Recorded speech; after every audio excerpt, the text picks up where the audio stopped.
Dalam majlis ayah pada hari ini, ayah pemimpin masuk syurga sekeluarga. Pada hari ini kita bersyukur pada Allah SWT pada pagi yang bahagia ini kita dapat bertemu ya untuk sama-sama kita melihat pada tajuk kita pada hari ini, usah berhenti melangkah.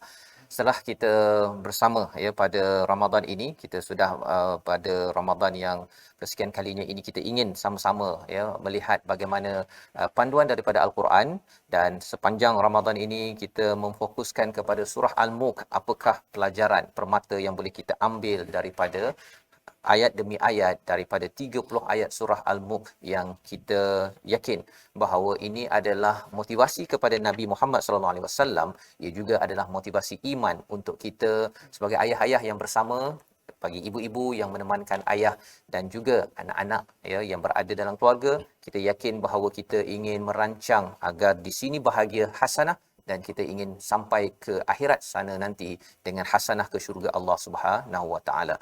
Pada hari ini kita bersama dengan dua orang panel kita, Al-Fadil Ustaz Nik Bakri Nikmat. Selamat datang Ustaz.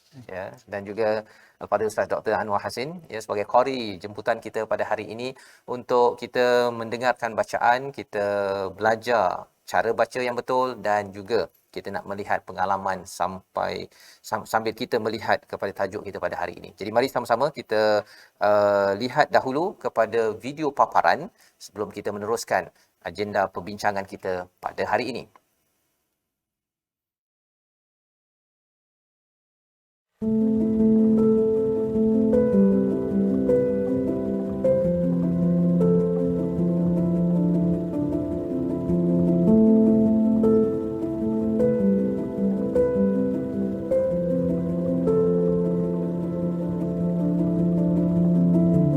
Saya di masa saya kecil-kecil dulu dan dididik oleh bapa saya adalah jangan berbeza, jauh berbeza dengan didikan zaman sekarang.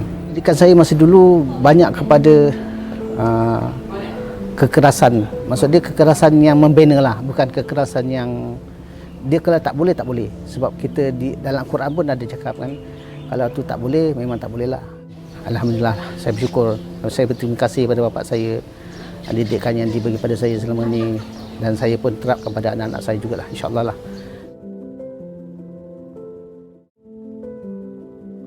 Kebanyakannya saya ikut bapak saya lah. Sehingga kan saya kalau pergi sekolah, hantar anak saya ke sekolah, saya akan bawa anak saya jumpa dengan guru belajar dia, guru kelas dia, buat urutan. Kalau saya boleh buat urutan, saya buat urutan. Ini anak saya cikgu, didiklah seperti mana yang sepatutnya kita cikgu didik. Kita ni sebagai seorang mak bapak kadang-kadang tak mampu, dan kita pun tak ada satu sistem ataupun satu pengalaman lah untuk kita didik cara yang terbaik untuk anak-anak kita. Anak saya, anak tiri tak ada, saya tak ada begitu. Dan saya panggil suruh dia, orang panggil saya abah juga, bukan pakcik. Sebab panggilan tu memembangkan peranan lah. Saya tak ada bezakan antara dia orang. Salah tetap salah. Kalau saya pejam mata pun, saya mati pun hari ni kan, harap itu je lah, balik pada agama. Macam panduan dalam Al-Quran pun dah siap ada dah, ikut je. Tak payah kita nak pening-pening kepala, besok nak jadi apa, besok nak jadi apa, ikut je. Tapi usaha tetap ada, bukannya kita ikut je tak ada usaha kan. Usaha tetap ada, kena ada usaha. Tak boleh nak kata kita ambil agama lah, balik apa-apa pun balik pada agama lah, insya-Allah lah. Itu kalau kita pegang, dunia akhirat kita untung. Percayalah dengan agama, percayalah pada Allah yang mengatur segala-galanya. Itu yang harapan saya lah, balik pada agama kita, balik ajar anak dengan Islam, bawa dia pergi masjid, surau, dekatkan dia dengan agama.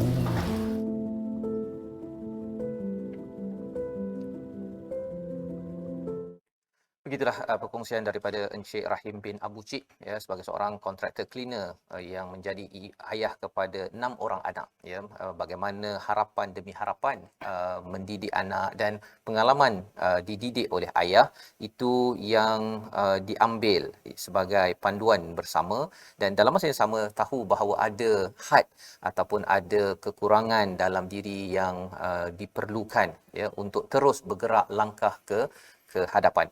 Maka pada hari ini untuk kita memaknai dan melihat bagaimana menguatkan semangat bagi ayah-ayah yang menonton yang bersama pada hari ini, ataupun ibu yang menemankan ayah yang ingin memberi semangat kepada ayah untuk terus melangkah, mari sama-sama kita baca daripada surah Al-Mulk ayat 14 hingga 16 dipimpin Al-Fadhil Ustaz Dr. Anwar Hasin. Silakan. InsyaAllah. A'udzu billahi minasyaitonir rajim. Bismillahirrahmanirrahim. ألا يعلم من خلق وهو اللطيف الخبير هو الذي جعل لكم الأرض ذلولا فامشوا في مناكبها وكلوا من رزقه وإليه النشور أأمنتم من في السماء أن يخسف بكم الأرض فإذا هي تمور صدق الله العظيم. Surah Al-Azim ayat 14 hingga 16. Apakah patut Allah yang menciptakan itu tidak mengetahui ya perkataan yang dirahsiakan ataupun yang dinyatakan, sedangkan dia maha halus, maha mengetahui. Dialah yang menjadikan bumi untuk kamu yang mudah dijelajahi, maka makanlah, maka jelajahilah di segala penjurunya dan makanlah sebahagian daripadanya rezekinya, dan hanya kepadanya lah kamu kembali setelah dibangkitkan. Adakah kamu sudah berasa tenang bahawa dia yang di langit tidak akan membuat kamu ditelan bumi ketika dia tiba-tiba mengguncangkan bumi ini? Ini adalah 3 ayat daripada halaman 563 Al-Quran, dan kita ingin melihat ya bersama dengan Al-Fadhil Ustaz Nik Bakri pada hari ini Ustaz ya. Berbicara tentang Encik Rahim sebentar tadi, beliau membesarkan anak, ada anak kandung, ada anak tiri, beliau sebagai kontraktor cleaner. Maksudnya ada pelbagai tanggungjawab sebagai seorang ayah. Bagaimana ya dalam ayat ini, kalau boleh Ustaz bahaskan, jelaskan, famshu, berjalanlah kalau kita ambil terjemahan begitu saja kan, tetapi apa maksud di sebalik ayat ini untuk kita ayah-ayah yang mendengar pada hari ini dapat ambil pelajaran daripada ayat ke-15 ini? Silakan. Bismillahirrahmanirrahim. Assalamualaikum warahmatullahi wabarakatuh. Assalamualaikum. Alhamdulillah wassalatu wassalam ala Rasulillah wa ala alihi wa sahbihi wa man walah, amma ba'd. Terima kasih pada Fadhil Ustaz Fazrul dan qari kita Dr. Anwar. Tuan-tuan, para ayah muslimin muslimat yang dirahmati Allah Subhanahu wa taala sekalian. Pertama, berkait dengan apa yang kita dengar daripada bacaan tadi, khususnya merujuk pada ayat 15 daripada surah Al-Mulk. Saya nak sentuh yang pertama sekali sebagai seorang ayah, dan pesanan untuk ayah ialah kita hendaklah sentiasa mengingati 2 nikmat terbesar daripada Allah Subhanahu wa taala. Setengah ulama mengatakan nikmat yang paling utama nak dibandingkan dengan nikmat iman dan nikmat Islam.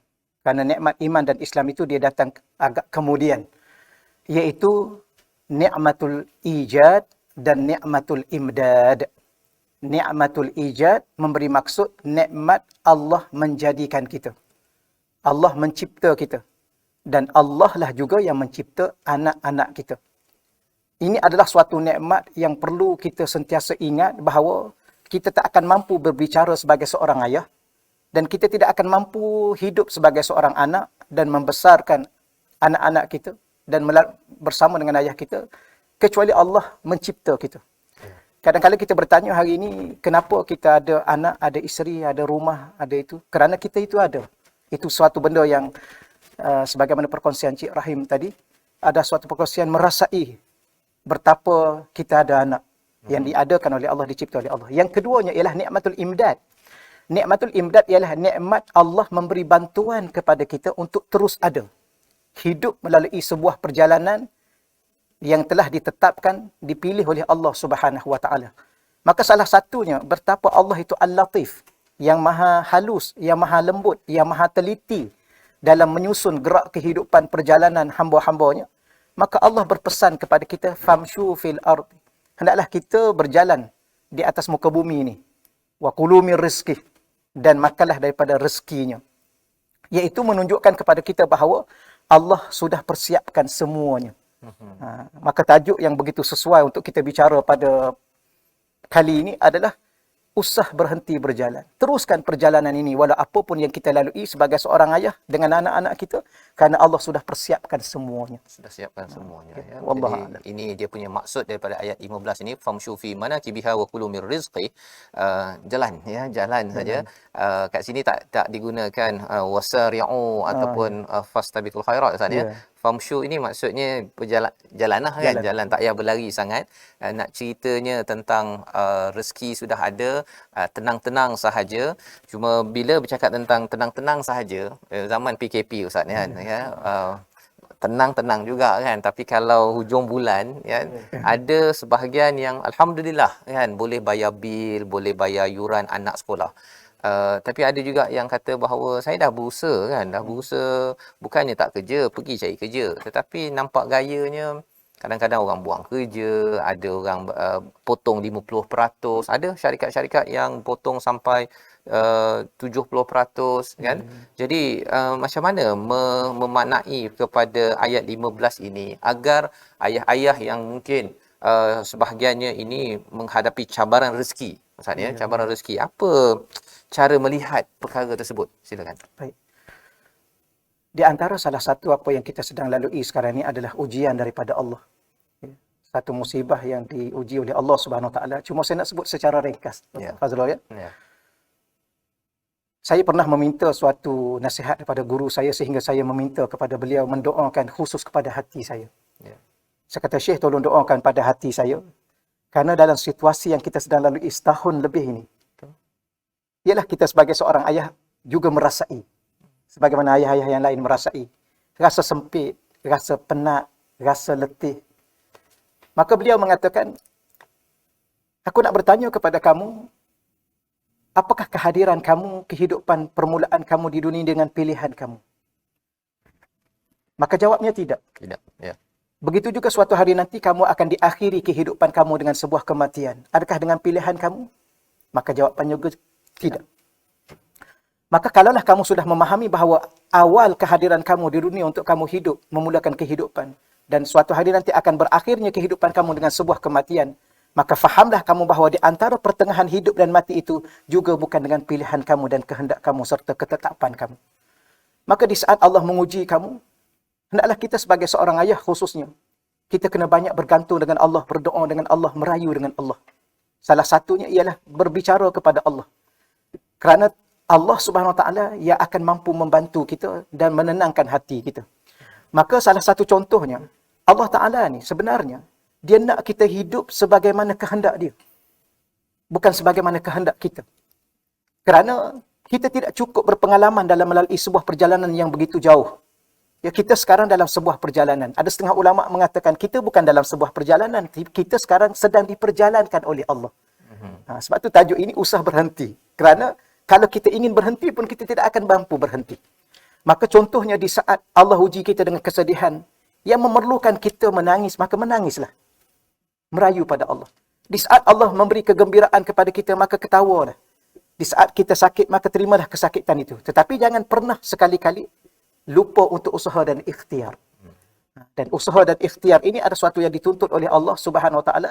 Inilah salah satu daripada cara untuk kita mengatasi kehidupan yang sedang kita lalui, kerana semua dan masing-masing sedang merasainya.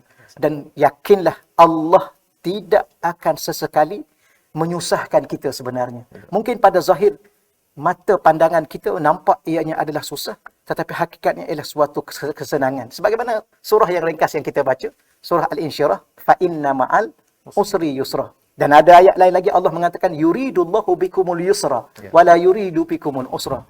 Maka dalam sebuah perjalanan yang begini, terbeban sedikit dengan ujian yang ada, jangan pernah hati tidak bergantung dengan Allah dan tidak berserah kepada Allah Subhanahu wa taala. Wallahu a'lam. Terima kasih diucapkan pada Ustaz Nik ya, sebagai motivasi kepada kita bahawa awal kita bukan pilihan kita, hujung pun kita tak boleh nak pilih bila nak matinya, bila nak dekat mana, dekat Mekah ke dekat London ke kita meninggal ya.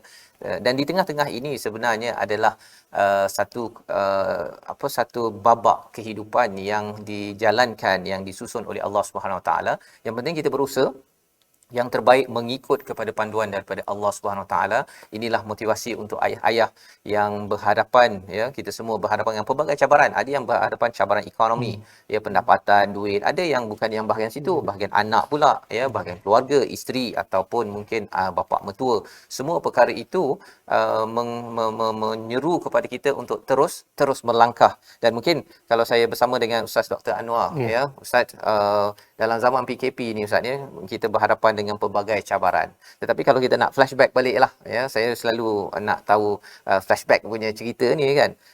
Ustaz bersama dengan keluarga, bersama ayah ya, bercakap tentang rezeki ya, tentang keperitan. Mungkin ada pengalaman ke Ustaz melihat ayah dahulu yang momen dia perit ataupun dia rasa macam dia mungkin tak cakap kan, tapi yang Ustaz perasan lah yang sebenarnya masih sampai sekarang teringat, sama ada perit bahagian rezeki ke, perit bahagian menguruskan anak ke, tapi itu yang menyebabkan menjadi motivasi juga kepada Ustaz sampai sekarang ini. Silakan. Baik, terima kasih Tuan Fazrul dan juga Ustaz Bakri, nikmat kita. Kalau nak sorot dalam sejarah lah, memang saya pun bukan daripada keluarga yang senang.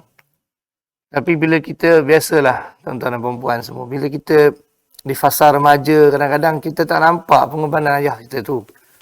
Kita tak nampak susah perit, susah payahnya dia mencari rezeki, seperti mana anak-anak kita sekarang juga. Anak-anak sekarang dia mudah minta semua benda, tak dapat dia memberontak. Tetapi sebenarnya jauh di sudut hati ayah tu, cabaran rezeki ni memang satu benda yang ada pada semua keluarga, saya rasa. Kalau orang yang duit tak banyak, dia rasa sempit. Tetapi orang yang duit banyak, dia rasa tak cukup pula. Jadi mungkin kalau pada saya lah, dalam kehidupan saya, memang saya melihat ayah saya seorang mula-mula pemandu teksi asalnya. Ya, dan dia bekerja siang malam, pergi ke laut pula lepas tu jadi nelayan. Dan sekarang dah tak bekerja lagi. Bila dia tak bekerja, saya sayup hati, kenangkan selama ni dia lah yang mendanai kami. Ya. Dan rupa-rupanya saya juga sedang melalui fasa tersebut. Tapi saya teringat pada firman Allah satu benda ni. Satu firman ni yang memang sebenarnya kita kena sedar. Yang mana rezeki ni bukan kita yang tentukan. Bukan kita yang choose berapa nak dapat. Dan orang lain choose pun tak juga. Apa Allah Ta'ala kata? Dia relate dengan satu amal ibadah yang kita buat tiap hari 5 hari semalam. Dan 5 kali sehari semalam. Iaitulah salat. Dalam surah Taha Allah Ta'ala sebut apa? Wa'mur ahlaka bis salati wastabir alaiha. Suruhlah ahli keluarga kamu mengerjakan solat dan tekunlah, sabarlah dalam mengerjakan dia. Kemudian Allah Ta'ala relate apa? La nas'aluka rizqa. Kami tak minta pada kamu rezeki pun. Maksudnya apa? Solatlah. Jangan peduli, jangan risau tentang rezeki sebab kami tak minta rezeki pada kami hanya minta kamu ibadah, solat kepadaku. Nahnu narzuquk. Kami tak minta rezeki pada kamu, sedangkan kamilah yang memberi rezeki pada kamu. Maksudnya setiap keluarga ni, semua Allah Ta'ala dah tetapkan rezeki dia. Wal aqibatu littaqwa, dan pengajaran yang baiklah untuk orang-orang yang bertakwa. Jadi bila sebut tentang ayah ni, kita dalam mencari rezeki, apa pun kita mesti jangan tinggal solat, saya rasa. Solat itu yang tadi yang Ustaz sebut tu lah, hubungan, connection dengan Allah tu. Kalau connection yang utama solat tu kita fail, memang kita akan sangkut bab-bab rezeki. Sebab itu punca rezeki utama. Sebab dari situlah Allah Ta'ala kata, aku akan bagi rezeki kamu. Nahnu narzuquk, la nas'aluka rizqa. Kan? Semua tengoklah binatang yang tak boleh terbang, tapi rezeki dia terbang. Kita yang boleh berjalan, terbang, renang, semua benda ni. Kan? Kalau tak ada, maksudnya mungkin kita sangat jauh dengan Allah.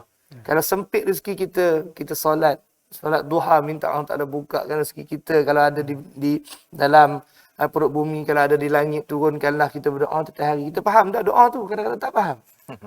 Itu menjadikan kita kadang gagal dan kita menyalahkan takdir dan sebagainya.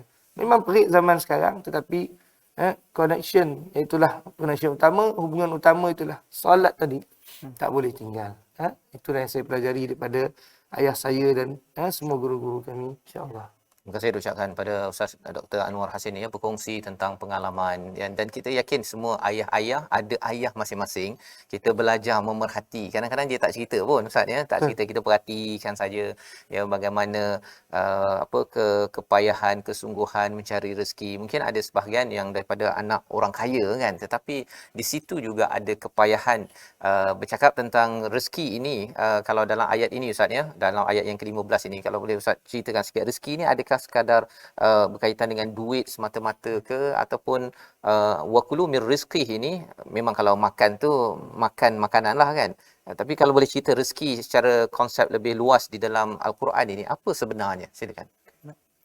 Bismillahirrahmanirrahim. Wa bihi nasta'in ala umuri dunya waddin, amma ba'd. Satu perkataan yang selalu kita faham merujuk pada apa yang telah disebut oleh Allah berkaitan dengan rezeki ini, biasanya apa yang disebut oleh Ustaz Fazrul tadi lah. Biasanya orang faham duit. Ya, rezeki itu adalah duit. Tak ada duit, tak ada rezeki. Ya, sebenarnya rezeki itu adalah suatu perkataan yang sama ada ianya merujuk kepada benda yang nampak ataupun benda yang tidak nampak. Ya, benda yang nampak, duit nampak, harta nampak, tanah, rumah, kenderaan nampak. Dan ia juga merujuk pada benda yang tak nampak. Contohlah, antaranya Rasulullah mengajar kita doa, Allah marzuqnal fahma wal ilma. Ya Allah, engkau rezekikan. Digunakan perkataan Allah marzuqna. Ya Allah, engkau rezekikan kepada kami al-fahma, faham, wal ilma, ilmu. Jadi ilmu juga, kalau seandainya seorang ayah itu mampu memberikan, tidak mampu memberikan rezeki pada zahirnya secukupnya lah, sesempurnanya. Ya, kerana keterbatasan sebagaimana apa yang disebut oleh doktor tadi. Dan saya sangat-sangat bersetuju dengan doktor. Kegagalan kita sebenarnya, Al-Fadhil Ustaz, bukan kegagalan dalam mencari rezeki. Sebenarnya kegagalan kita dalam berinteraksi, berhubung dengan pemberi rezeki. Itulah kegagalan yang sebenarnya. Kerana Ramadan ini, Allah sudah mempersiapkan kita untuk menjadi seorang yang akan diberi rezeki seluasnya. Allah minta kita puasa 30 hari, baca Quran 30 juzuk, berterawih 30 malam. Kerana nak satu perkataan takwa. Ya. Dan bila mana kita bertakwa, Allah sebut dalam surah At-Talaq, wa may yattaqillaha yaj'al lahu makhraja. Wa may yattaqillah, sesiapa yang bertakwa pada Allah, yaj'al lahu makhraja wa yarzuqhu min haitsu la yahtasib. Ayat ini adalah suatu ayat yang suatu jaminan dari Allah bahawa Allah akan berikan kepada orang bertakwa itu sesuatu rezeki yang dia tidak mampu ataupun dia tidak jangka rezeki itu. Jadi itulah masalahnya. Cuma persoalan yang kita tekankan lagi sekali, jangan kita sekadar memahami bahawa rezeki itu harta benda yang banyak, tetapi anak yang soleh, isteri yang solehah, tubuh badan yang sihat, akal yang waras, hati yang sentiasa menjiwai kehidupan bahawa ia ada dalam sebuah perjalanan menuju kepada Tuhan Yang Maha Pencipta. Itu juga adalah rezeki yang tak ternilai untuk kita bawa dalam kehidupan kita. Wallahu a'lam. Terima kasih ucapkan pada Ustaz ya, menjelaskan rezeki itu ada yang nampak, ada yang tak nampak. Semuanya itu mahal ya. Kadang-kadang orang sanggup bila duit banyak, tetapi bila katakan anak tak berapa nak solat contohnya kan, sanggup dia bayar macam-macam ya, kerana harga daripada rezeki anak yang soleh itu, ataupun isteri yang solehah, ataupun suami yang soleh sebagai ayah yang memimpin untuk masuk syurga sekeluarga. Jadi kita ingin melihat lebih lanjut lagi bagaimana kalau katakan ada yang saya dah cuba tu tapi tak menjadi kan, sama ada rezeki yang nampak ataupun rezeki anak saya tak berapa menjadi, macam mana nak uruskan sebagai seorang ayah. Kita berehat sebentar, kita kembali semula dalam majlis ayah pemimpin masuk syurga sekeluarga. Astaghfirullah Rabbal baraya, astaghfirullah minal khataya, astaghfirullah Rabbal baraya, astaghfirullah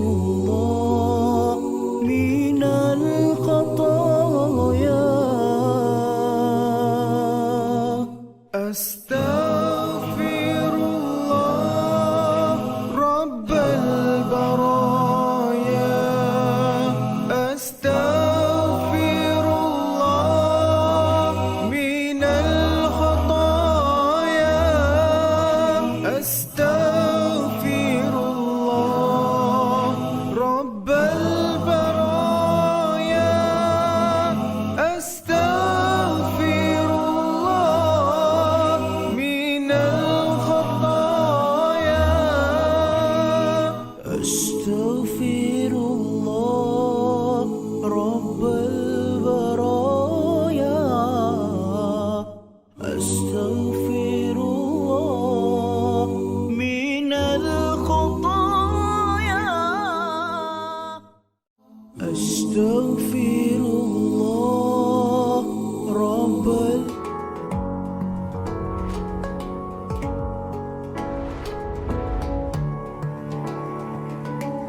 Kembali kita dalam majlis ayah pemimpin masuk syurga sekeluarga. Pada hari ini dalam tajuk kita usah berhenti melangkah. Kita mengambil pelajaran daripada ayat ke-15 surah Al-Mulk bila Allah menyeru untuk famshu fi manakibiha. Teruslah berjalan di segenap penjuru wa kulu mir rizqi, dan makanlah daripada rezeki, wa ilaihin nusyur, dan kepadanya lah akan kembali semua di kalangan kita, ayah-ayah, ibu-ibu, anak-anak satu keluarga.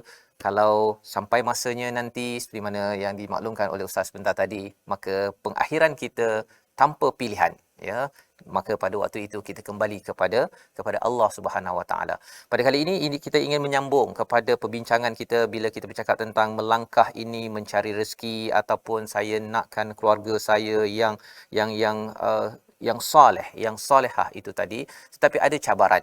Ada cabaran bila katakan Ustaz, ya, bila ada anak yang dulunya comel, lepas tu bila dia dah naik 6-7 tahun, bila dah masuk alam remaja, macam-macam cabaran yang ada.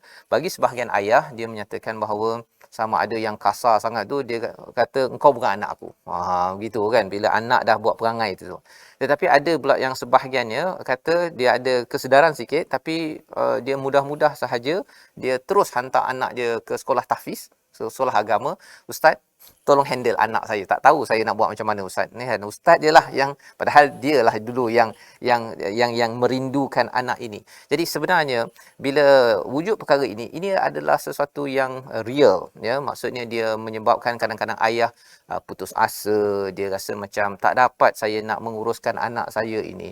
Jadi bagaimana cadangan daripada Ustaz melihat kepada realiti yang berlaku dalam masyarakat sekarang, iaitu bila anak menghadapi ataupun bermasalah, apa ayah kena buat sebenarnya untuk jangan sampai dianggap sebagai ayah berhenti melangkah. Silakan.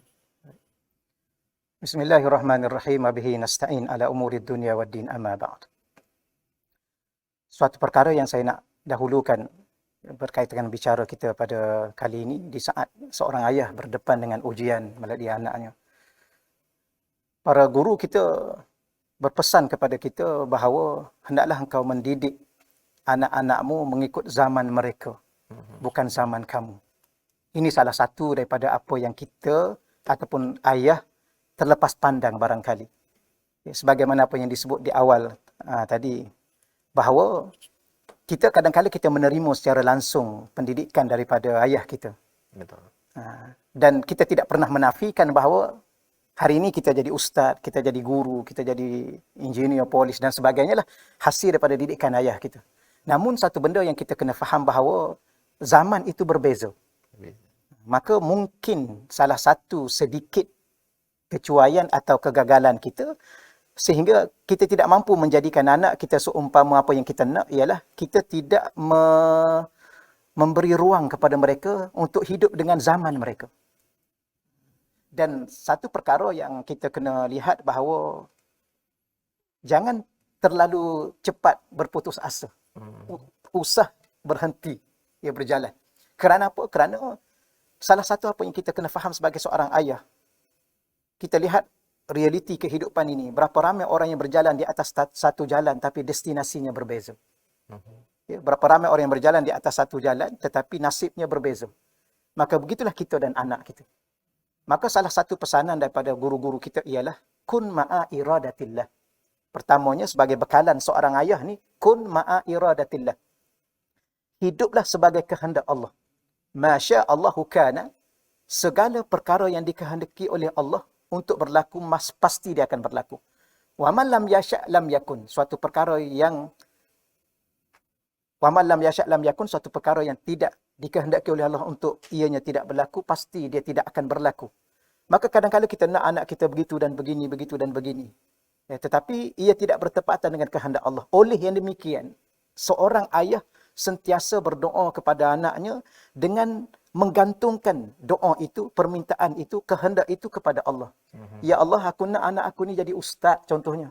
Tapi tak nampak jadi ustaz. Tapi dah masuk sekolah tahfiz. Dah pergi ke madrasah. Nampak gaya nak jadi apa ya? Jadi lain. Maka dia nak jadi YouTuber. Ya. Gamer dan sebagainya sekarang. Okey, baik. Maka ya Allah, aku minta kepadamu kau jadikan anak aku ini mengikut kehendak-Mu. Kalau engkau berkehendak untuk menjadikan dia seorang technician, kau jadilah dia seorang technician yang beriman dan soleh. Jangan mengikut kehendak kita. Kerana kehendak kita kadang-kadang tidak bertepatan dengan kehendak Allah. Ini yang masalah seorang ayah. Akhir sekali dia rasa kecewa. Sehingga kan yang Ustaz Fazrul sebut tadi, aku tak mengaku dia anak aku. Tuan-tuan, para ayah, ibu-ibu yang dirahmati Allah sekalian, jangan pernah terlintas di hati tuan-tuan dan kalian semua sebagai seorang ayah untuk melepaskan dan menafikan dia bukan anak kita. Kerana sesuatu yang tidak akan mungkin dinafikan. Selagi mana darahnya mengalir darah kita, maka tak akan mungkin sesuatu itu. Ada benda-benda yang kita kena faham. Contoh kematian. Kematian adalah suatu bukti yang tidak akan mampu dinafikan oleh sesiapa sahaja. Maka begitulah keturunan silsilah. Maka jangan pernah ada dalam hati menafikan dia sebagai anak kita walau siapa dia suatu ketika yang saat kita melihatnya. Kerana mungkin suatu hari nanti dia menjadi seorang insan yang soleh dengan doa dan hubungan kita dengan Allah melalui Al-Quran. Wallahu Saya Terima tambah kasih. sikit Ya, apa ya. yang disebut oleh Ustaz Nik tadi. Ya. Nabi Muhammad SAW, kalau nak kira bapa saudara dia, datuk dia, semua tidak beriman dengan Allah.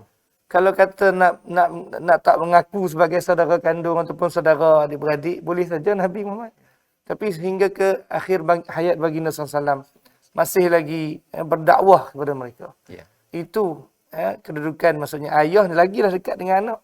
Sejahat-jahat mana anak ataupun senakan-nakan mana anak tu, kita tak boleh berputus asa. Maksudnya kita terus berdoa untuk kebaikan kepada anak-anak kita.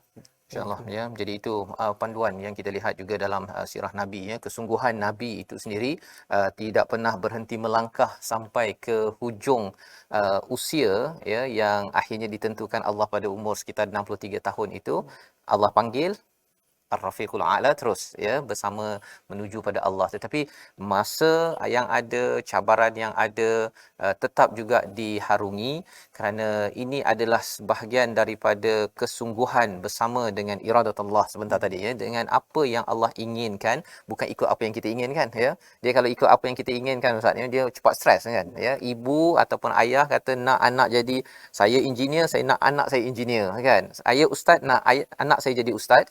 Jadi kesannya ialah khawatir kadang-kadang doanya itu pun paksa-paksa pada Allah pula kan. Macam si ayah lebih mengetahui berbanding dengan pencipta kita sendiri yang lebih mengetahui apa yang terbaik untuk ahli keluarga. Jadi kita nak baca satu lagi ayat daripada surah An-Najm, surah yang ke-53 ayat 39 hingga 44 untuk kita lebih memahami ya. Kita ambil permata daripada surah An-Najm ini, surah bintang pada ayat 39 hingga 44 dipimpin Ustaz Dr. Anwar Hasim.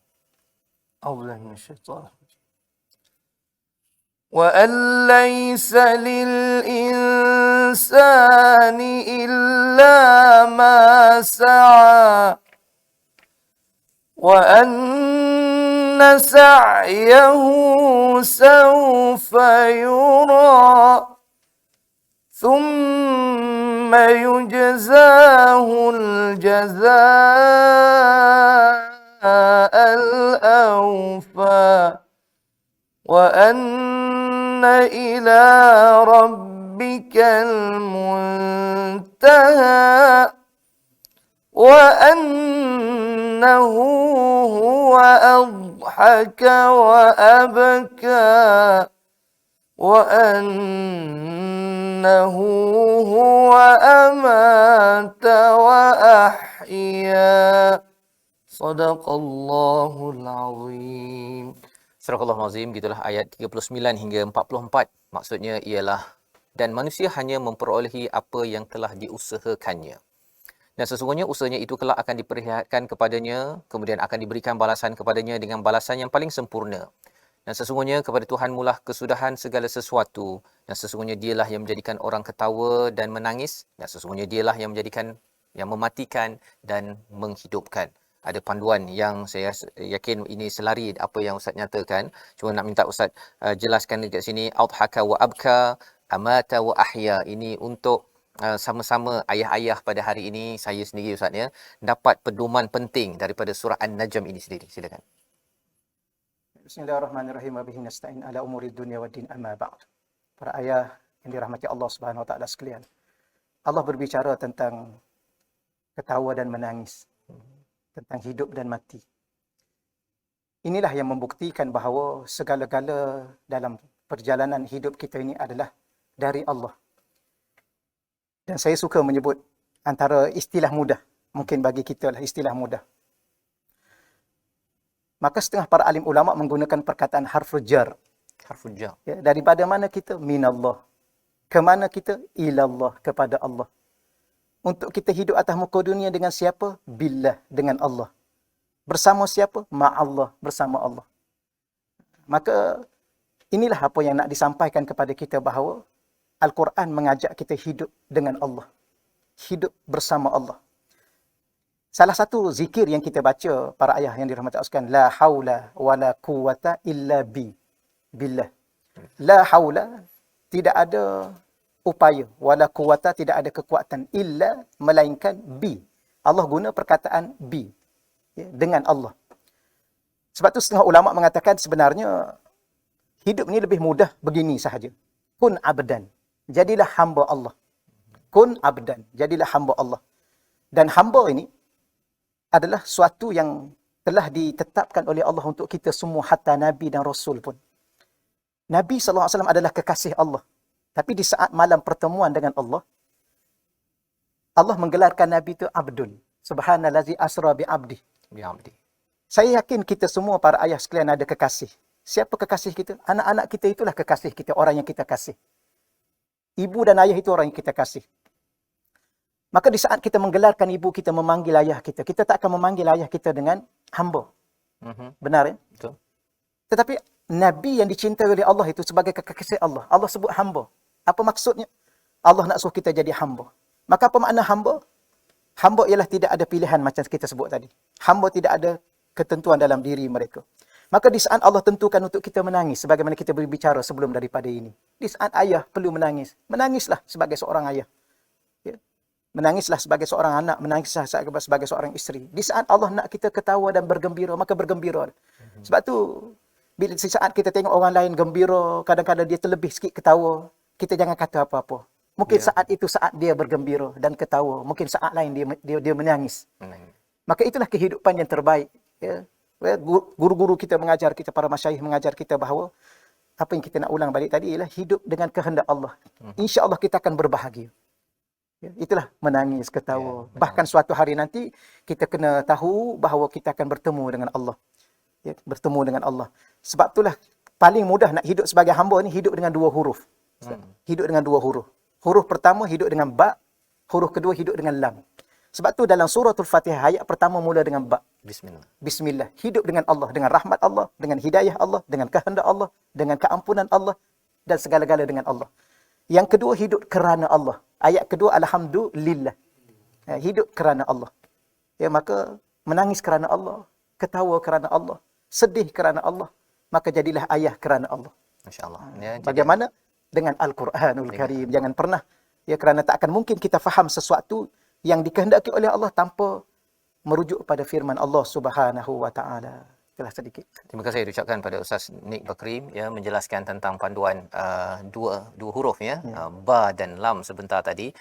Itulah yang kita ulang-ulang pada setiap hari ayah-ayah ya, pada waktu solat kita ya, bismillah, ba ya, bahawa sebenarnya apa yang kita buat sebenarnya adalah dengan pertolongan Allah Ar-Rahman Ar-Rahim, dan buat pun kita buat apa-apa, kita memuji pun adalah untuk Allah. Kalau kita apa sahaja cabaran yang ada, dan bila Ustaz Nik menyatakan tadi bahawa sebenarnya kita kalau nak pastikan langkah kita ini kuat, maksudnya kena bergantung kepada yang maha kuat lah kan. Pasal kalau bergantung kepada diri kita, memang sebagai seorang hamba kan, memang lemah sebenar-benarnya. Dan ini motivasi penting untuk ayah, kerana kadang-kadang ayah ni Ustaz dia pasal dia ketua, jadi dia rasa macam orang lain bergantung pada dia kan. Tapi terlupa pula bahawa saya ini kena ada pergantungan tempat lain baru dapat sumber kekuatan.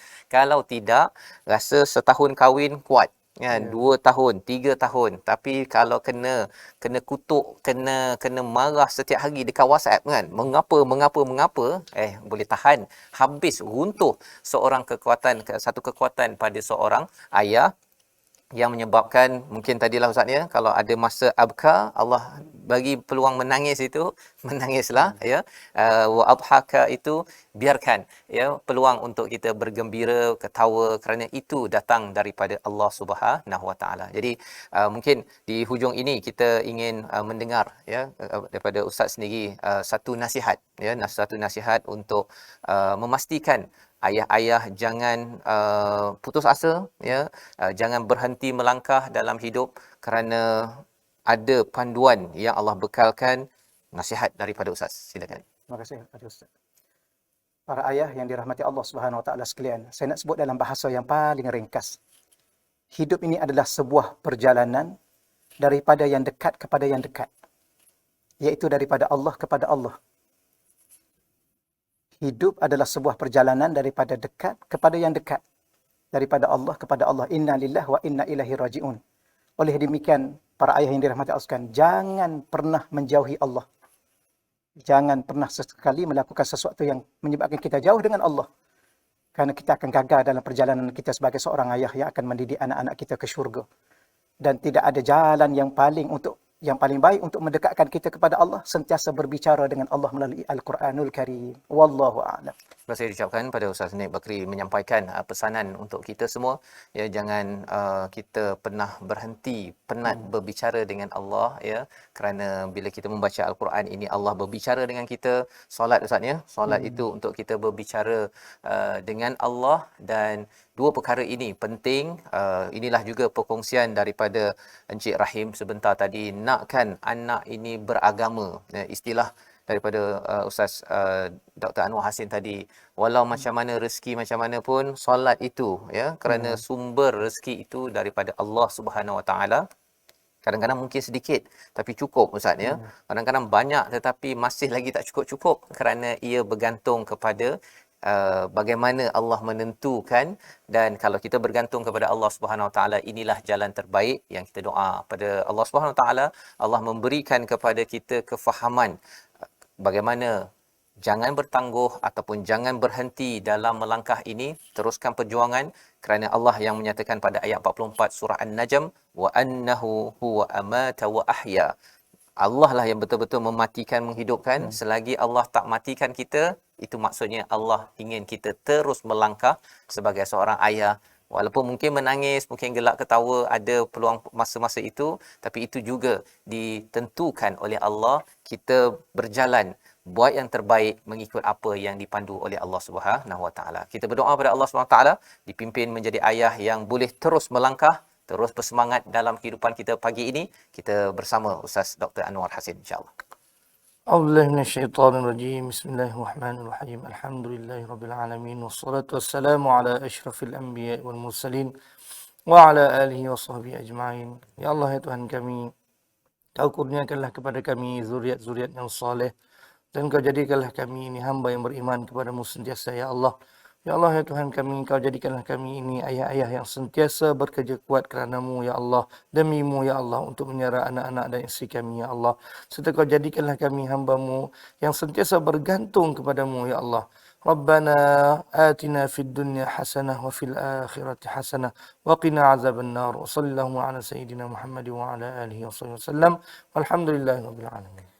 Amin ya rabbal alamin. Moga-moga Allah mengabulkan doa kita pada hari ini. Saya mengucapkan ribuan terima kasih kepada Al-Fadil Ustaz Nik Bakri Nikmat ya, hari ini berkongsi Ustaz tentang bagaimana istilah famshu fi manakibiha itu tadi, untuk kita memaknai faham rezeki itu bentuknya ada yang nampak, ada yang tak nampak, dan juga kita memahami bahawa sebenarnya Allah lah sumber, dan Allah mengulang dengan betul-betul pada ayat 43 44 surah An-Najm ini, wa annahu huwa adhaka wa abka.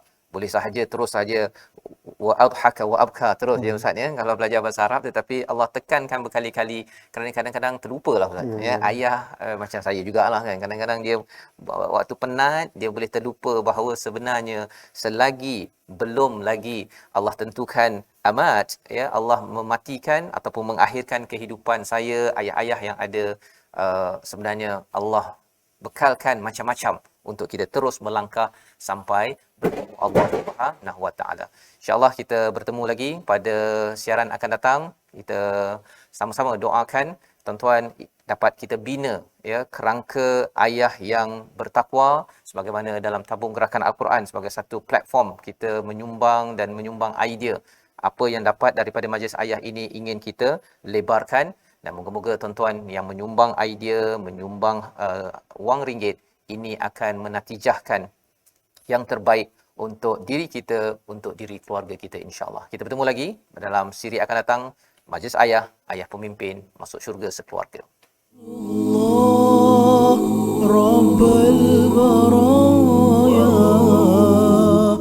Astaghfirullah minal khataya, Astaghfirullah Rabbal Baraya, Astaghfirullah minal khataya,